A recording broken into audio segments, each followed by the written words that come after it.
हाँ जी, आज हम स्टार्ट करेंगे इकोनोमेट्रिक्स।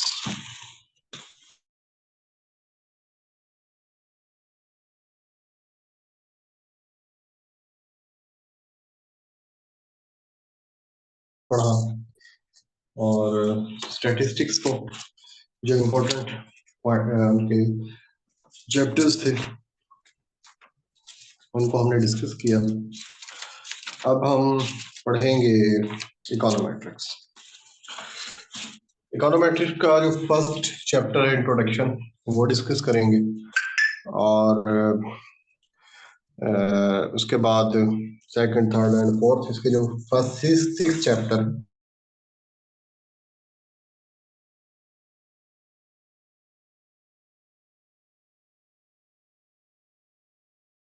इधर से ही करवाऊंगा, गुजराती की बुक से। और जो टू चैप्टर्स हैं वो हम फिर शेर मोहम्मद चौधरी की जो बुक है, सिंपल रिग्रेशन और मल्टीपल रिग्रेशन, वो बहुत सिंपल लिखी हुई है। तो ये भी बुक तो वैसे सिंपल लिखी हुई है इकोनोमेट्रिक्स की। पहले वैसे मैं कॉर्डसेनियस से भी पढ़ाता रहा हूँ, तो इस बार मैंने प्लान किया है कि आपके पास वो शेर मोहम्मद चौधरी की बुक है, जो बेसिक्स हैं इकोनोमेट्रिक्स की, वो हम जो फर्स्ट थ्री चैप्टर्स हैं और कुछ टॉपिक्स दूसरे चैप्टर्स में से, वो हम इधर से पढ़ लेंगे। और दो चैप्टर हम उधर से पढ़ेंगे, तो हमारे ये सिक्स चैप्टर इससे कवर हो जाएंगे। बाकी जो फिर हेट्रोस्टासिसिटी है, मल्टीकोलिनियरिटी है, साइमल्टेनियसली इक्वेशन है, वो फिर हम गुजराती की बुक से ही पढ़ लेंगे। ठीक हो गया? तो सबसे पहले हम देखते हैं इकोनोमेट्रिक्स क्या है। वो कहता है econometrics may be defined as a social sciences in which the tool of economic theory, mathematics and statistical inference. Statistical inference से मुराद वो हाइपोथेटिकल स्टैटिस्टिक्स है जो हमें फोर्थ ईयर में पढ़ाई जाती है, are applied to analyse the analysis of economic phenomena, यानी कि जो इकोनॉमिक फेनोमिना है उनका एनालिसिस करना मकसद होता है इसमें।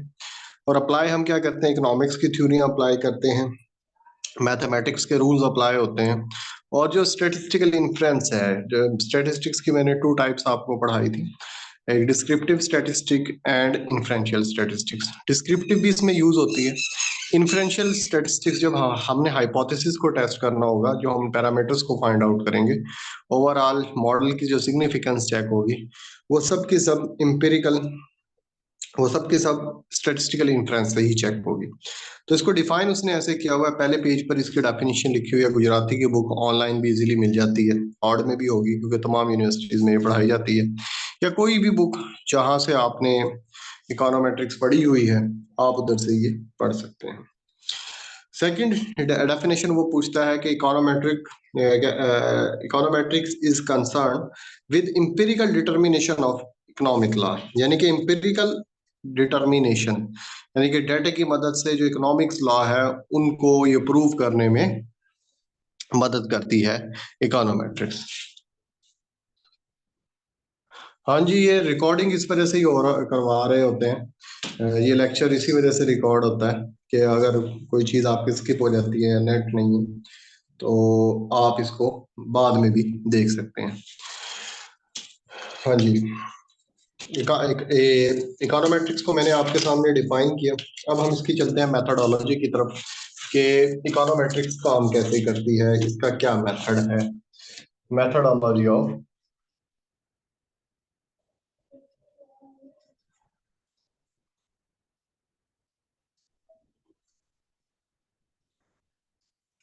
Methodology of econometrics. सबसे पहला जो मैसेज क्या है,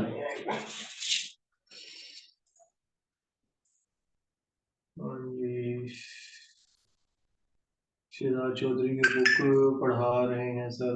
शेहजाद चौधरी की बुक भी ठीक है, स्पीड पहले स्लो रखें, साथ साथ नोट्स ठीक है। हाँ जी, शेहजाद चौधरी की बुक है, या कॉर्डसेनियस की बुक से पढ़ाया जाता है। कॉर्डसेनियस की भी गुजराती की बुक है, मैं पहले कॉर्डसेनियस से भी पढ़ाता रहा हूँ। और सर जाहिर फरीदी साहब की बुक है।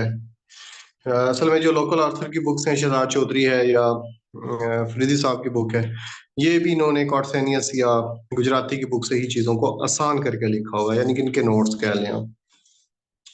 तो मैं ये चीज़ें आपको, अब आज का जो लेक्चर होगा वो गुजराती की बुक से होगा, इधर ये अच्छा लिखा हुआ है और डिटेल से लिखा हुआ है। ठीक है।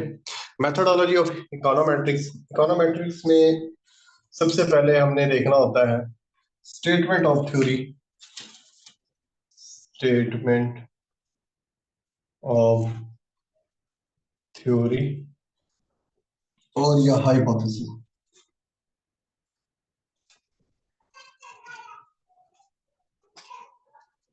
ठीक हो गया, स्टेटमेंट ऑफ थ्योरी और या हाइपोथेसिस। सबसे पहले हमारे पास कोई ना कोई इकोनॉमिक थ्योरी होती है, किसी ना किसी लैंग्वेज में एक्सप्लेन की होती है, लिटरेचर होता है वो हमारे पास, या हमारा कोई मुशाहिदा होता है। इसमें एग्जांपल यही है केन्स की consumption theory, Keynesian consumption theory. Consumption is a function of disposable income. Income increase होती है, कंजप्शन इंक्रीज होती है, बट सेम रेशो के साथ नहीं होती। इनकम ज्यादा इंक्रीज होती है, कंजप्शन कम इंक्रीज हो रही होती है। तो ये आपने मैक्रो के अंदर ये जो हाइपोथेसिस है, कंजप्शन हाइपोथेसिस, इसको बड़ी डिटेल के साथ पढ़ा हुआ। आज हम इकोनोमेट्रिक्स में इसी चीज को टेस्ट करने जा रहे हैं। ये हमारा हाइपोथेसिस है, ये हमारा मुशाहिदा है कि केन्स का मुशाहिदा है कि इनकम इंक्रीज होती है तो कंजम्पशन भी इंक्रीज होती है, बट सेम रेशो के साथ नहीं होती। पॉजिटिव रिलेशनशिप होता है इनकम और कंजम्पशन के दरमियान। ठीक हो गया। अब हमने इसके बाद इसमें क्या करना होता है, सेकंड स्टेप में mathematical model of theory, mathematical model of theory. जो मैथ्स में मैंने आपको चीजें पढ़ाई थी, ingredients of economic mathematical model, equations की टाइप्स पढ़ाई थी, वो सारी यहाँ यूज होंगी। अब जो ये डिफरेंस बताया था उधर मैथमेटिकल और नॉन मैथमेटिकल इकोनॉमिक्स में, ये ऊपर वाली नॉन मैथमेटिकल इकोनॉमिक्स है, थ्योरेटिकल इकोनॉमिक्स है। अब जो ये चीज वर्ड्स में की गई है ना, लफ्जों में बयान की गई है, सेंटेंस में बयान की गई है, उसको कन्वर्ट कर देना है सिंबल में और इक्वेशंस में। ठीक हो गया, बिहेवियर इक्वेशन बनेगी इसकी। कंजप्शन के लिए सी का वेरिएबल ले रहा है वो, और इनकम के लिए वाई का वेरिएबल ले रहा है। इसके साथ दो कोफिशिएंट है, अल्फा और बीटा। यहाँ वो कहता है कि ये बीटा है ना, ये ग्रेटर देन या equal to zero, less than या इक्वल टू वन होगा, यानी कि इसकी जो बीटा की वैल्यू है जीरो और वन के दरमियान लाई करेगी। और ये जो अल्फा है ये भी ग्रेटर देन जीरो होगा, यानी कि ये ऑटोनोमस कंजम्पशन की वो बात कर रहा है। ये जो चीजें लिखी हैं ये सारी ड्राइव किधर से की हैं, ये ड्राइव की हैं जो हमारे पास हाइपोथेसिस था, क्योंकि हाइपोथेसिस है हमारे पास लैंग्वेज में, उसको हम इंपेरिकल एस्टिमेशन नहीं कर सकते। इकोनोमेट्रिक्स में हमने पढ़ा कि ये है ही क्या, कि इंपेरिकल एस्टिमेशन है इकोनॉमिक फेनोमेना की। ये मेरे पास इकोनॉमिक फेनोमेना था, इसकी इंपेरिकल एस्टिमेशन करनी है, डेटा की मदद से इसको एस्टिमेट करना है, तो उसमें हमें क्या करना पड़ेगा, मैथमेटिकल मॉडल में कन्वर्ट करना पड़ेगा। इसी वजह से अल्फा सी चांग से मैंने आपको सेकंड चैप्टर पढ़ाया था, ताकि coefficient, parameter, dependent independent variables, equations की टाइप्स का आपको पता चल जाए। अच्छा, जब हम मैथमेटिकल मॉडल बनाते हैं ना, तो ये दो टाइप्स का हो सकता है। एक सिंगल इक्वेशन हो सकती है, एक मल्टीपल इक्वेशन हो सकती है।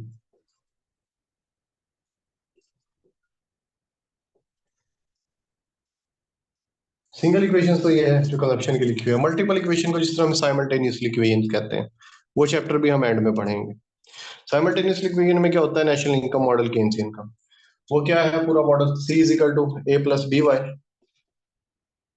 और इन्वेस्टमेंट फर्ज करो फिक्स है उसमें, गवर्नमेंट एक्सपेंडिचर भी उसने फिक्स किए हैं, Y is equal to C plus I plus B.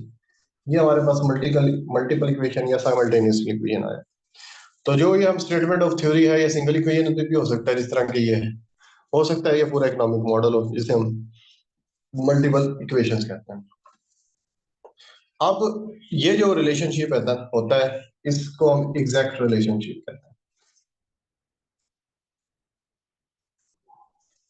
Exact relationship का मतलब ये होता है कि एक इंडिपेंडेंट वेरिएबल के अगेंस्ट डिपेंडेंट की एक वैल्यू आएगी। ठीक है, अगर यहाँ सपोज दैट इसकी वैल्यू 10 है, 0.5 MPC है, ये मैं 10 फुट कर दूं ना, तो ये क्या हो गया, तो यहाँ 15 वैल्यूज आएगी। ठीक है, एक इंडिपेंडेंट के अगेंस्ट सिर्फ और सिर्फ डिपेंडेंट वेरिएबल्स की एक वैल्यू आएगी, इसे हम क्या कहते हैं, एग्जैक्ट रिलेशनशिप कहते हैं। बट मसला क्या आता है कि इकोनोमेट्रिक जो इकोनॉमिक्स में फिक्स्ड वेरिएबल के अगेंस्ट डिपेंडेंट वेरिएबल फिक्स्ड नहीं होता। जैसे कि मेरी इनकम 10 रुपया है, फरहान है उसकी भी इनकम 10 रुपया है, अली है उसकी इनकम भी 10 रुपया है, 3 लोगों की इनकम क्या हो गई, 10 हो गई। अब कंजप्शन किसके ऊपर डिपेंड करती है, इनकम के ऊपर। हो सकता है कि फरहान ज्यादा खर्च करता हूँ, अली कम करता हूँ, मैं दरमियान हूं, ना ज्यादा ना कम। तो ये क्या होता है, स्टोकास्टिक वेरिएबल भी हम इसे कहते हैं, डिपेंडेंट वेरिएबल वो रैंडम भी कहते हैं, और इसे हम फिक्स बोल रहे होते हैं। बट इधर ये क्या है, ये भी फिक्स है, ये भी फिक्स है। ये फिक्स क्यों है वो हमें नेक्स्ट स्टेप में पता चले।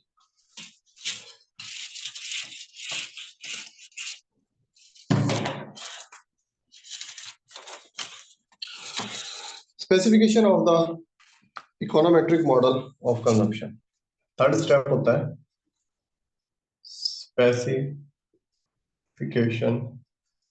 Of econometric model of consumption.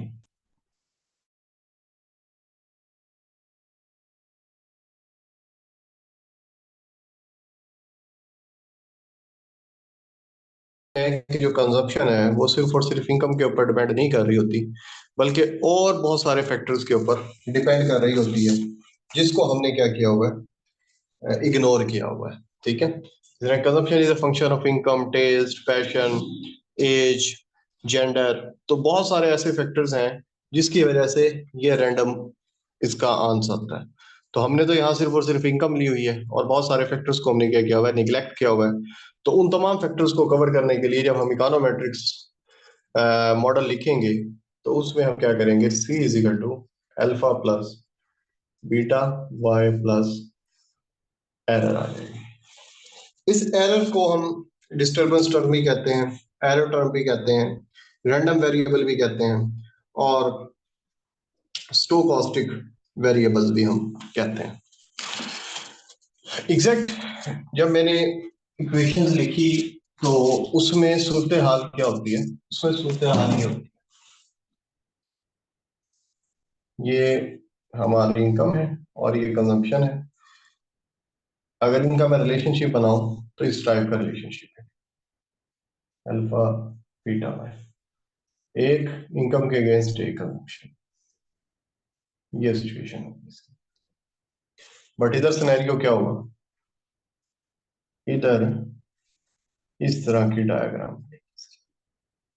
यानी कि इनकम ये है तो कंजप्शन ये भी पॉसिबल है, ये भी पॉसिबल है, ये भी पॉसिबल है। ठीक हो गया। बाद में हम एग्जैक्ट और इन एग्जैक्ट का रिलेशनशिप पढ़ेंगे, इसको एग्जैक्ट रिलेशनशिप कहते हैं, और जो इकोनोमेट्रिक्स का जो रिलेशनशिप होता है उसे इन एग्जैक्ट रिलेशनशिप कहते हैं। ठीक हो गया। ये डिटर्मिनिस्टिक होता है, ये नॉन डिटर्मिनिस्टिक होता है। अच्छा जी, अब इकोनोमेट्रिक्स का और इसका आपको पता चल गया है। अब हमने फाइंड आउट क्या करना होता है, इसमें फाइंड आउट हमने अल्फा की वैल्यू फाइंड आउट करनी है, बीटा की वैल्यू फाइंड आउट करनी है, और एरर की वैल्यूज को हमने फाइंड आउट करना होता है। तीसरा स्टेप समझ आ गया कि हमने स्पेसिफिकेशन और क्या की, इकोनोमेट्रिक्स की मॉडल की स्पेसिफिकेशन का। अब फाइंड आउट क्या करना है, अल्फा करना है, बीटा करना है,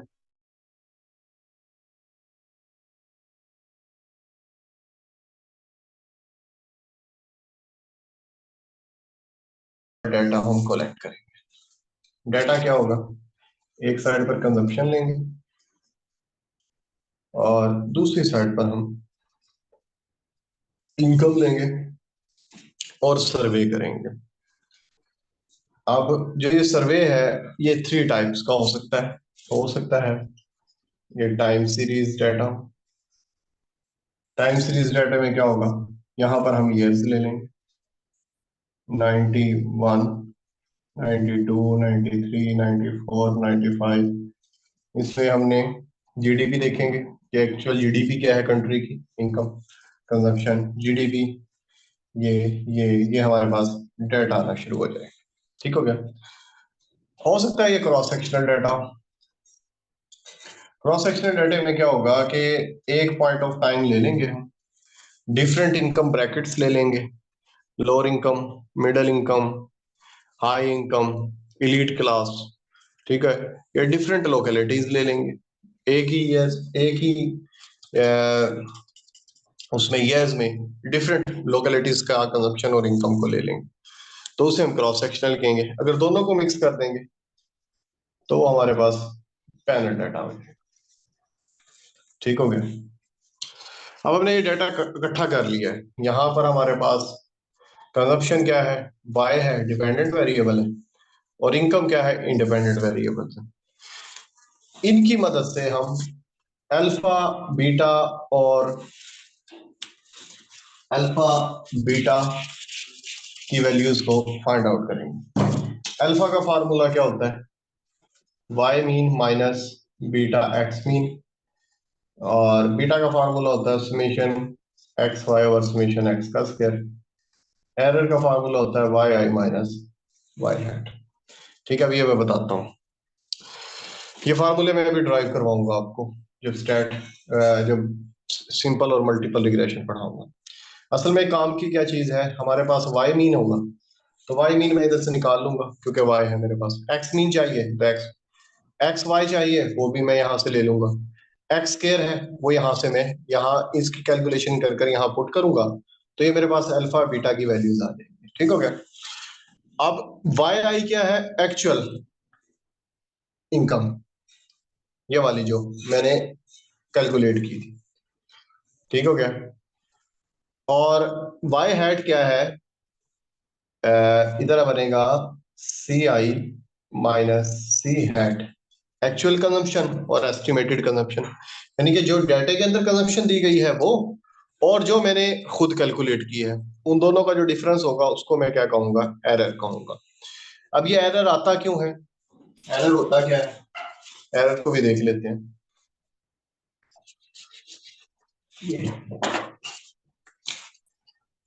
ये मेरे पास थर्ड स्टेप था स्पेसिफिकेशन, ये सी हैड जो मैंने खुद कैलकुलेट किया, और ये मेरी इनकम है वाई आई, ये एक्चुअल इनकम है, और ये एक्चुअल कंजम्पशन है सी आई जिसको मैं कह रहा हूँ। अब ये इनकम एक शख्स की है, फिक्स वेरिएबल मैंने लिया $10।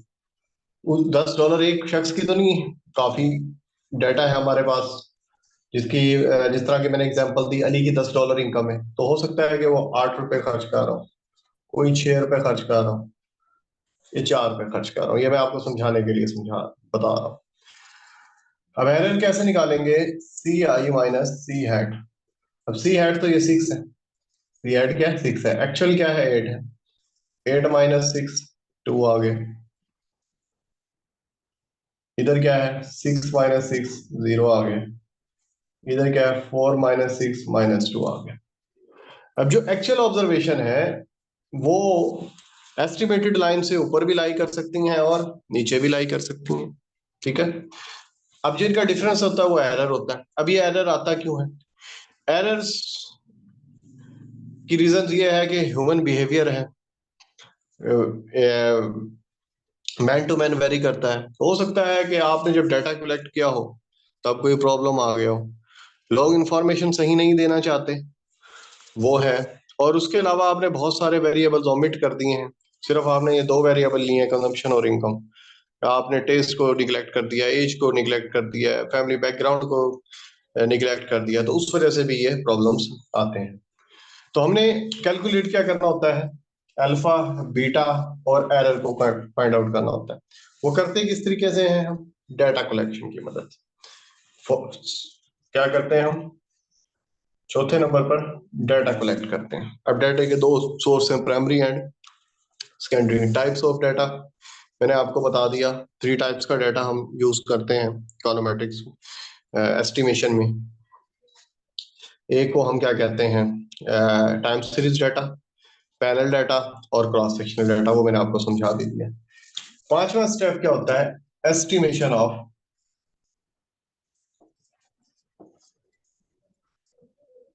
पैरामीटर, ये पैरामीटर हमने क्या करने होते हैं, एस्टिमेट करने होते हैं। ठीक, हाँ जी, सिंपल भी है मल्टीपल भी है। अभी सिंपल है, जाहिर सी बात है कि पैरामीटर मैंने लिया है तो ये सिंपल की बात कर रहे हैं। अभी मैं मेथोडोलॉजी बता रहा हूँ, आप अभी उस उधर ना जाएं सिंपल और मल्टीपल पर, वो मैं आपको पढ़ाऊंगा। अभी मेथोडोलॉजी पढ़ा रहा हूँ कि इकोनोमेट्रिक्स काम कैसे करती है, इकोनोमेट्रिक्स में हम करते क्या है। पहला स्टेप मैंने हाइपोथेसिस का बताया, दूसरा मैंने आपको मैथमेटिकल इक्वेशन ड्रा करनी है, फिर उसके बाद इकोनोमेट्रिक्स ड्रा करनी है, उसके बाद आपने डाटा को कलेक्ट करना है। डाटा कलेक्ट करने के बाद आपने एस्टिमेशन करनी है। अब एस्टिमेशन करने की काफी टेक्निक्स हैं, पर हमने कौन सी पढ़नी है, ओएलएस पढ़नी है, ऑर्डिनरी रिलीज स्क्वायर मेथड हमने पढ़ना है। अभी मैं इधर पढ़ा नहीं रहा, जब सिंपल रिग्रेशन पढ़ाऊंगा तो तब पढ़ाऊंगा। अभी आप सिर्फ और सिर्फ स्टेप देखेंगे कि हमारी मेथोडोलॉजी क्या है। इसको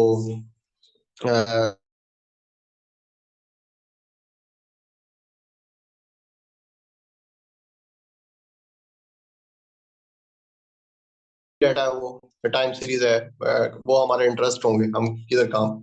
उसके बाद हमने एस्टिमेशन ऑफ पैरामीटर करनी है। अब ये जो एस्टिमेशन ऑफ पैरामीटर है, इसके भी कई मेथड होते हैं एस्टिमेट करने के, पर जो हमारी बुक में है वो क्लासिकल लीनियर रिग्रेशन मॉडल है, CALRM कहते हैं। इसी का दूसरा नाम OLS है, ऑर्डिनरी स्क्वायर मेथड कहते हैं। ठीक हो गया। इस मेथड के जरिए हम अल्फा बीटा और एरर्स की वैल्यू को फाइंड आउट करते हैं। इसकी क्या कैरेक्टरिस्टिक है मेथड की, वो भी हम पढ़ेंगे। ठीक है, अभी कितने स्टेप हो गए, तीसरा, चौथा, पांचवा, एस्टिमेशन तक हम पहुंच। अब एस्टिमेशन पर जब हम पहुंच जाएंगे तो हमारे पास कुछ रिजल्ट्स आ जाएंगे, जैसे कि इक्वेशन मैंने क्या बनाई थी, C is equal to alpha beta Y error. ठीक हो गया। सपोज अल्फा की वैल्यू मेरे पास आ गई 10, 0.7, ये वाई, ये हमारे पास आ जाएगा, और इसके ऊपर हम कैप लगा देंगे जो कि लीस्ट स्क्वायर को शो कर रहा होगा। नीचे इनके स्टैंडर्ड एरर लिखे होंगे,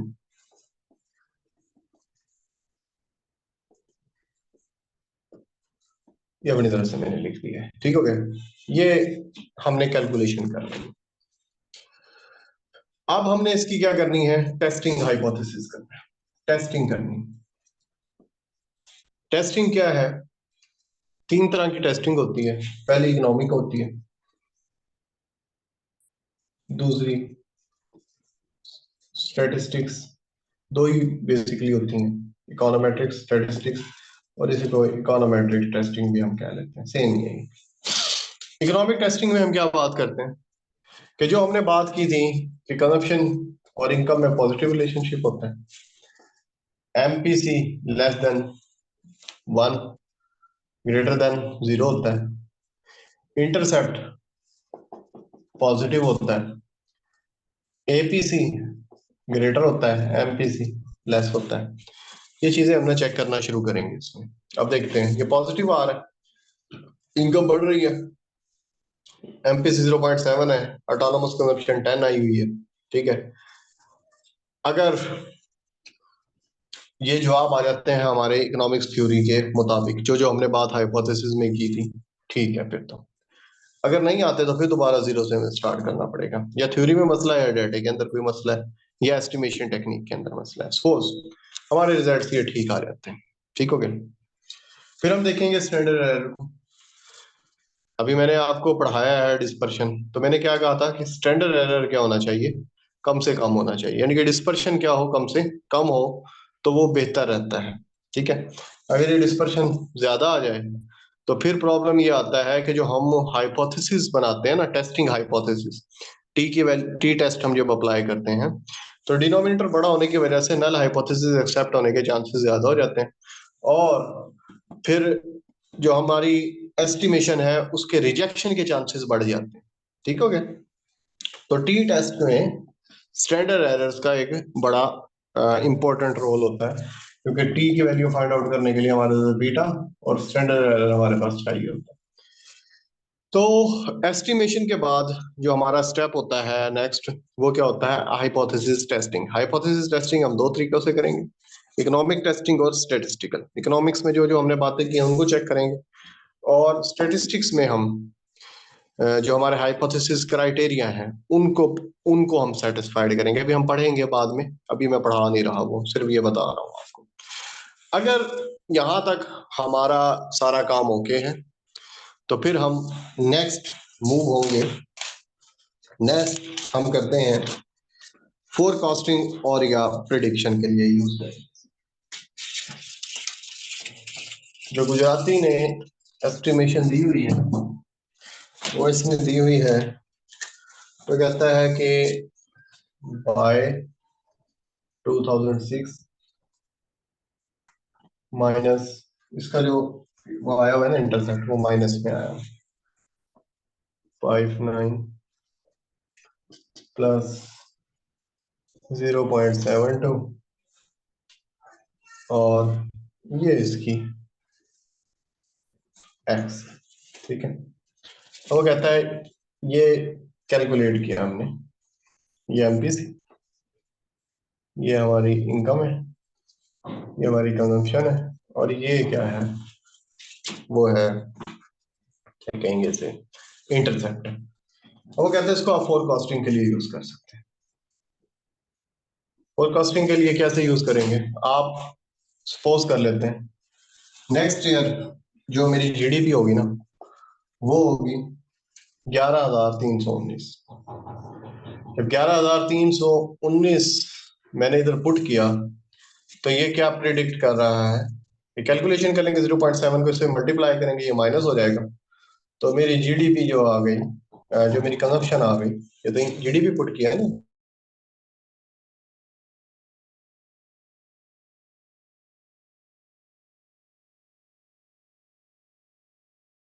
7870, ठीक हो गया।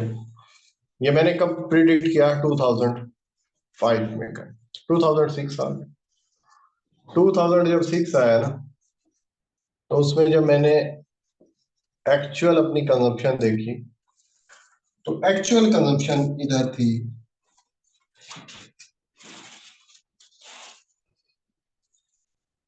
8,040, ठीक है।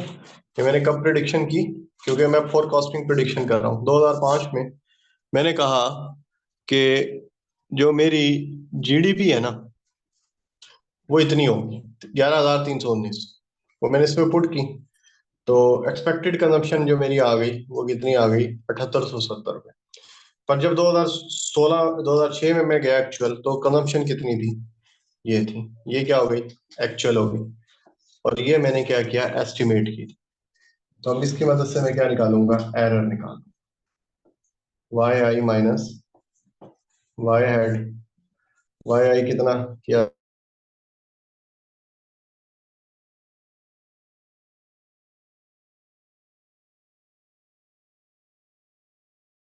24। तो ये मेरे पास क्या आ जाएगा, एरर आ जाएगा। अब ये एरर क्यों आया, एरर्स आने की बहुत सारी वजूहात हैं। मॉडल में स्पेसिफिकेशन हो सकता है मॉडल ठीक ना बनाओ, और बहुत सारे वेरिएबल्स हमने ओमिट किए हुए हैं। हम तो सिर्फ कंजम्पशन का इम्पैक्ट इनकम पे देख रहे हैं, इनकम का इम्पैक्ट। क्या ब्रेक है, आवाज नहीं आ रही आप लोगों को?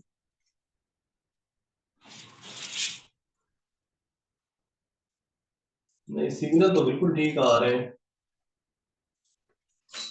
वो मेरा हाथ लग गया था 1 मिनट के लिए उस पर, स्टैंड पर। बाकी तो वैसे स्टेबल है, अब क्लियर नजर आ रहा है।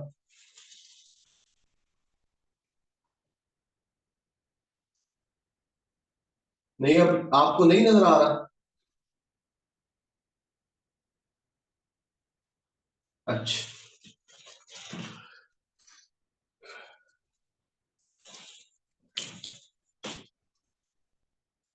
अच्छा। अच्छा चलें, मैं इसकी रिकॉर्डिंग में शेयर कर दूंगा, क्योंकि यहाँ तो रिकॉर्डिंग ठीक हो रही होगी। अगर फिर भी कोई प्रॉब्लम आए तो फिर इसका हम कोई हल निकाल लेंगे, ठीक है। खैर, अब ये एरर आ गया, ठीक है।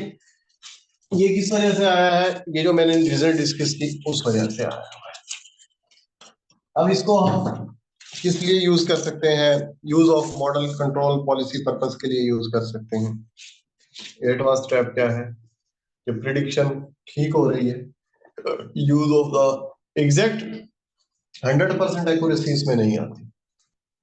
फॉर कंट्रोल और या पॉलिसी पर्पस। पॉलिसी पर्पस क्या है कि 875 मेरी कंजम्पशन है माइनस 2995 मेरा ये इंटरसेप्ट था और 0.7 ये मेरी क्या है जीडीपी है। ठीक है, इकोनॉमिस्टों का ख्याल है कि अगर कंजम्पशन 8750 हो तो जब लोग ज्यादा कंज्यूम करेंगे तो हमारी अनएम्प्लॉयमेंट क्या हो जाएगी, कम हो जाएगी। अनएम्प्लॉयमेंट को कम कर रहे हैं, किस तरीके से कम करेंगे कि कंजम्पशन तो हमारी इतनी है, ये हमने कैलकुलेट कर लिया, ये हमारे पास है कंजम्पशन, ये पैरामीटर्स हैं, ये एमपीसी है, एमपीसी का भी पता है। तो अब क्या करेंगे, जीडीपी को फाइंड आउट करेंगे। ये अब क्योंकि एक ही वेरिएबल है, इसमें फाइंड आउट करने वाला है, वैल्यूज इधर आ जाएंगी, 0.7 को दोनों साइड में डिवाइड करेंगे तो जीडीपी आ जाती है हमारी, जीडीपी आ जाती है 12,537। क्योंकि जीडीपी तो हमारा मेन पॉलिसी वेरिएबल होता है कि अगर जीडीपी को हम, जो पहले हमने पढ़ा 11,319 से, अगर हम 12,537 पर अपनी जीडीपी ले जाएं तो हमारी कंजप्शन इतनी हो जाएगी, और कंजप्शन इतनी हो तो अनएम्प्लॉयमेंट में कमी आ जाएगी। ओकन्स लॉ में भी हमने ये चीज डिस्कस की है। तो ये हमारे पास मेथोडोलॉजी होती है। बेसिकली मेथोडोलॉजी है क्या, सबसे पहले हाइपोथेसिस होगा, नंबर 2 फिर मैथमेटिकल मॉडल होगा, फिर उसके बाद स्टेटिस्टिकल मॉडल होगा, 4 पर हमने क्या करना है, डेटा को कलेक्ट करना है, 5वें नंबर पर हमने एस्टिमेशन करनी है पैरामीटर्स की, 6ठे नंबर पर हमने टेस्टिंग हाइपोथेसिस करना है। यहां तक इकोनोमेट्रिक्स है। हाइपोथेसिस कोई थ्योरी, मैथमेटिकल इक्वेशन बना ली, उसी में एरर ऐड कर दिया, डाटा कलेक्ट किया, एस्टिमेशन की, एस्टिमेशन ओएलएस के लिए करते हैं नॉर्मली, फिर इसमें T test F test testing करते हैं, अगर वो सेटिस्फाइड हो जाए फिर हम उससे पॉलिसी, उससे हम फोरकास्टिंग करते हैं।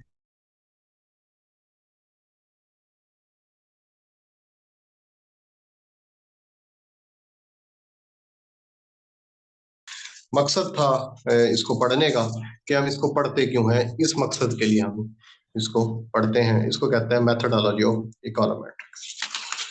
अब इकोनोमेट्रिक्स की 2 टाइप्स होती हैं, एक को हम अप्लाइड इकोनोमेट्रिक्स कहते हैं और एक को हम थ्योरेटिकल इकोनोमेट्रिक्स। टाइम कितना रह गया, टाइम अभी 4 मिनट रहते हैं।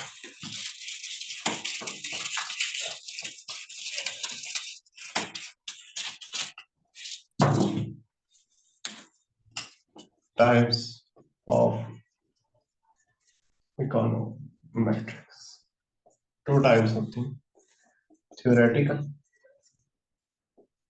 और अप्लाइड। थ्योरेटिकल इकोनोमेट्रिक्स में हम टेक्निक इंट्रोड्यूस करवाते हैं जिसके जरिए एस्टिमेटर को फाइंड आउट किया जाए। असल में सारी इकोनोमेट्रिक्स के अंदर हमने करना क्या है, एस्टिमेटर को फाइंड आउट करना है, alpha beta gamma, alpha beta 1 beta 2 beta 3 और एरर, ये चीजें हमने क्या करनी है, फाइंड आउट करनी है। इन चीजों को फाइंड आउट करने के लिए हमने थ्योरी इंट्रोड्यूस करवानी है। जो हमारी थ्योरी कंसर्न है उसको हम कहते हैं क्लासिकल लीनियर रिग्रेशन मॉडल या OLS, ordinary least square method. ठीक है, आईएलएस है, इंडायरेक्ट लीस्ट स्क्वायर मेथड है, और भी बहुत सारी टेक्निक्स है। एआरडीएल के जरिए हम इन पैरामीटर्स को फाइंड आउट करते हैं। अब तो मॉडिफिकेशन आती आ गई है, पर बेसिक्स क्या है, यही है। ये जितने भी हम टेक्निक्स इंट्रोड्यूस करवाते हैं पैरामीटर्स को और एरर को फाइंड आउट करने के लिए, उन्हें हम क्या कहते हैं, थ्योरेटिकल इकोनोमेट्रिक्स कहते हैं। अब इन थ्योरेटिकल इकोनोमेट्रिक्स को हम अप्लाई करते हैं, कहाँ अप्लाई करते हैं, कॉस्ट फंक्शन के ऊपर, प्रोडक्शन फंक्शन के ऊपर, ठीक हो गया, कंजप्शन थ्योरीज के ऊपर, जो जो थ्योरी इकोनॉमिक्स की हैं उनको उनको फाइंड आउट करने के लिए हम ये सारे थ्योरेटिकल जो इकोनोमेट्रिक्स हमने जो इंट्रोड्यूस करवाई है इसको हम करते हैं। ठीक हो गया। अच्छा जी, ये जो फर्स्ट इंट्रोडक्शन वाला चैप्टर था ना, वो हमारा एंड हो गया। अब मिनट रह गया है, 2 मिनट्स रह गए हैं। चले नेक्स्ट चैप्टर हम कल ही स्टार्ट करेंगे फिर, ठीक है फिर। है तो इसमें वैसे कोई खास चीज़ नहीं है। अगर इसको आप पढ़ना चाहें तो पढ़ भी सकते हैं। चले मैं ही कल ना इसको थोड़ा सा इंट्रोडक्शन इसका देकर फिर नेक्स्ट स्टार्ट करूँगा। इसमें काफ़ी चीज़ें तो मैंने पढ़ा भी दी हैं। Ratio scale, interval scale, ordinal scale, nominal scale, ये सारी चीज़ें मैं पढ़ा चुका हूँ। डिफरेंट नेम है, डाटा का भी बता दिया है। और terminologies of notation, dependent variable को क्या क्या कहते हैं, एक्सप्लेन्ड वेरिएबल कहते हैं, प्रिडिक्टेड वेरिएबल कहते हैं, रिग्रेसेंट कहते हैं, ये वेरिएबल्स के नाम लिखे हुए हैं। बस यही नई चीज़ है इसमें। बाकी मैं इस चैप्टर में भी आपको ये सारी चीज़ें बता चुका हूँ स्टैट के अंदर। अभी भी बताया है, source of data, types of data, ये हम पढ़ चुके हैं। तो कल थोड़ा सा जो एक दो चीज़ें रहती हैं वो पढ़ेंगे। और उसके बाद जो वो है ना बुक हमारी स्टैटिस्टिक्स की, शेर मोहम्मद चौधरी की, उससे सिंपल रिग्रेशन पढ़ेंगे, मल्टीपल रिग्रेशन पढ़ेंगे। वो दो चैप्टर करने के बाद दोबारा फिर इधर आ जाएंगे। वहां पर बहुत आसान लिखा हुआ है, बहुत सिंपल लिखा हुआ है। ये जरा कॉम्प्लिकेटेड है, मुश्किल है, थोड़ा मुश्किल नहीं है, लैंग्वेज थोड़ी चेंज है। तो अगर आप इधर से पढ़ना चाहें तो इधर से भी पढ़ सकते हैं। जो आपके पास शहजाद अनवर चौधरी की जिसकी वो बुक है, उससे से पढ़ना चाहें तो उधर से भी पढ़ सकते हैं। जो भी बुक है आप वहां से पढ़ सकते हैं। तो इंशाल्लाह कल हम सिंपल रिग्रेशन पढ़ेंगे, उसके असम्पशंस को पढ़ेंगे, और ओएलएस टेक्निक है क्या उसको हम डिस्कस करेंगे थ्योरेटिकल। इंशाल्लाह आप लोगों को काफ़ी बेहतर समझ आएगी। ठीक है जी, कल तक के लिए फिर अल्लाह हाफिज़। कल आपसे मिलेंगे।